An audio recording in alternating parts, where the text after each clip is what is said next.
Hello बच्चों, हमारा प्रश्न दिया हुआ है। प्रत्येक स्थिति में समावयवों की संरचनाएं दीजिए। But two yne, but one yne, two three dimethyl but two yne, pent two yne. चार चीज दी गई है। हर स्थिति में समावयव की संरचना देनी है। तो हमें यहाँ पे समावयव की संरचना देने के लिए हमें ये नाम समझना होगा, और नाम समझने के लिए हम लोग को क्या जानना है? IUPAC name. तो हमारा जो मुख्य अवधारणा है यहाँ पे आईयूपीएसी नेम। मुख्य अवधारणा क्या हो गया? IUPAC name. ठीक है। अब IUPAC नेम किस तरह से होता है? तो ये कुछ नियम है इसके कि कार्बन कार्बन के बीच में सबसे लंबा चेन लिया जाता है। कार्बन पर नंबरिंग किया जाता है। नंबरिंग उसी तरफ से होना चाहिए जिधर से सब्स्टिट्यूट जो हो वो नजदीक हो। ठीक है। अगर कहीं पर डबल बॉन्ड और ट्रिपल बॉन्ड है तो डबल बॉन्ड जिधर से नजदीक होगा वहां पर उसको प्रेफरेंस दिया जाता है।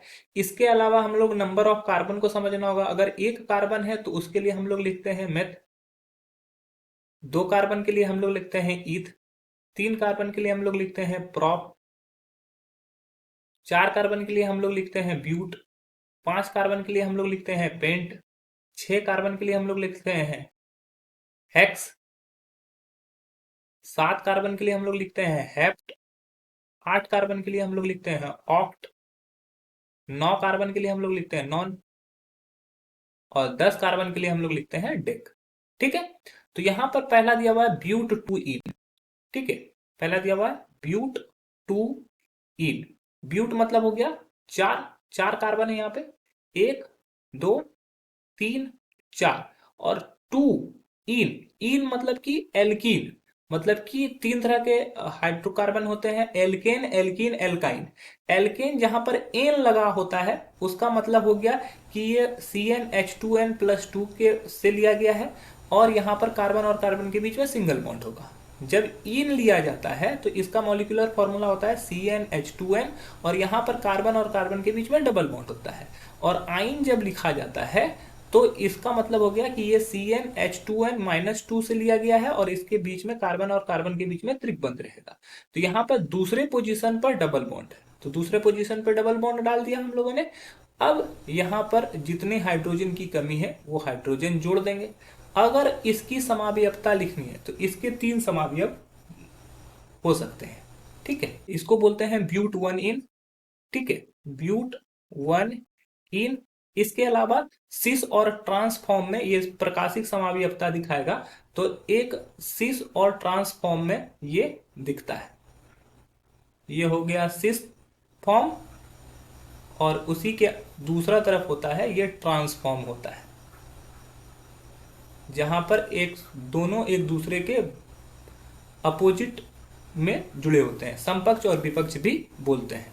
तो ये हो गया ब्यूट टू इन का। अब बात करते हैं ब्यूट वन इन के बारे में। ब्यूट वन इन, इसके भी तीन समावयव हो सकते हैं। पहला, ब्यूट वन इन को कैसे लिख सकते हैं? तो ब्यूट के बारे में मतलब कि चार कार्बन हो गया, एक, दो, तीन, चार। वन इन है मतलब कि पहले पोजीशन पे डबल बॉन्ड है, और यहाँ पर जिसको जितना हाइड्रोजन चाहिए वहां पे हम लोग जोड़ देते हैं। इसके भी तीन समावयव मौजूद हैं जैसा कि पहला वाला क्वेश्चन में दिखाया गया। अब सेम वही समावयव इसके भी होंगे। तीसरा अगर हम लोग बात करें इसके बारे में, ब्यूट वन इन के बारे में एक और समावयव हो सकते हैं यहाँ पर, एडिशनली हम लोग जोड़ सकते हैं यहाँ पे CH डबल बॉन्ड CH2, और यहाँ पर ये CH3। इस तरह से भी ये समावयव एक हो सकता है। इसके अलावा हमें संरचना किसकी देनी है? संरचना हमें देनी है 2,3 डाइमिथिल ब्यूट टू इन की। ठीक है। संरचना हमें देनी है 2,3 डाई मेथिल ब्यूट टू इन की। तो हम लोग यहां से स्टार्ट करते हैं। ब्यूट मतलब कि चार कार्बन है हमारे पास। चार कार्बन में दूसरे पोजीशन पर डबल बॉन्ड है। इसके अलावा क्या दिया हुआ है हम लोग को? यहां पर सब्स्टिट्यूट दिया हुआ है। तो मेथिल, मेथिल बोलते हैं CH3 को। ठीक है। मेथिल जो होता है उसको CH3 को बोलते हैं। कहाँ पे मेथिल मौजूद है? डाई। डाई मतलब होता है दो मेथिल प्रेजेंट है। यहाँ पे मेथिल के कितने अणु है? दो, क्योंकि डाई लगाया हुआ है। और वो डाई का पोजीशन भी यहाँ पे लिखा हुआ है। एक जो मेथिल है वो दूसरे पोजीशन पे, और दूसरा जो मेथिल है तीसरे पोजीशन पे। तो ये दूसरे पोजीशन पे और ये तीसरे पोजीशन पे। तो इस तरह से हम लोग यहाँ पर देख सकते हैं कि ये हमारा इसका स्ट्रक्चर हो गया। और आखिरी जो हमें दिया हुआ है वो दिया गया है pent two yne. Pent two yne, pent two yne के बारे में बात करें तो पेंट मतलब कि 5 कार्बन, 1 2 3 4 5, दूसरा पोजीशन पर इन लगा हुआ है। अगर इधर से नंबरिंग करते हैं तो पहला कार्बन को छोड़ के दूसरा कार्बन पर हम लोग यहाँ पर डबल बॉन्ड लगा सकते हैं, और जहाँ पर जितनी हाइड्रोजन की आवश्यकता है वहाँ पर उतनी हाइड्रोजन को जोड़ देंगे। इस तरह से ये इसकी संरचना होगी। इसके 6 समावयव हो सकते हैं, ठीक है, इसके भी 6 समावयव हो सकते हैं। अतः आशा है कि आपको समझ में आया होगा। धन्यवाद।